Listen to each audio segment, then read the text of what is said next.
ទេវតាលោកអើយនៅមុខប្រពន្ធខ្ញុំសូមជួយជាសាក្សីខ្ញុំគ្រាន់តែច្រៀងទេមិនពិតទេខ្ញុំសូមអត់ទៅរឿងទេខ្ញុំសូមច្រាំងចោលខ្ញុំឈប់ទៅបដិសេធអូយខូចហើយខូចបាត់គេអត់ខូចទេកន្លែងនេះទៅត្រូវនិយាយពិតចឹងណាបងនិយាយពិតទៅឲ្យនិយាយមិនពុកពុននឹងមុខបងកាត់កាមេរ៉ាថតទៅជាមកសាក់ស្អីពីស្នេហ៍ហើយជាមួយអ្នកផ្សេងណាព្រោះតែពីនេះសម្លេងស្អាតមកក្អួតមកហើយអូនសើយ៉ាមានជី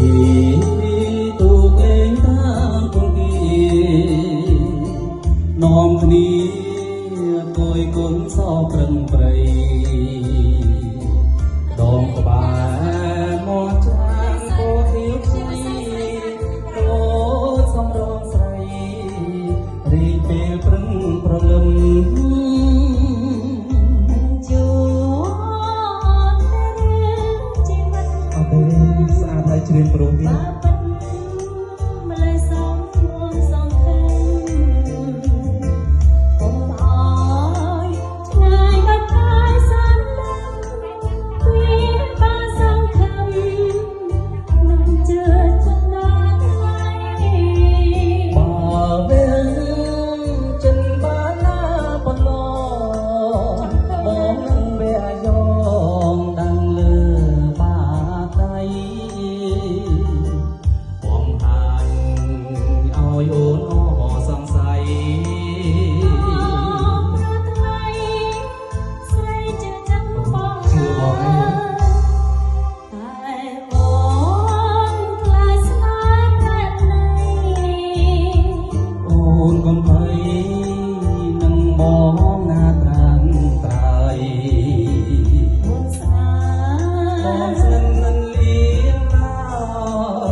ទេវតាសាស្អីទីទៀតផ្អើលនឹងទេវតា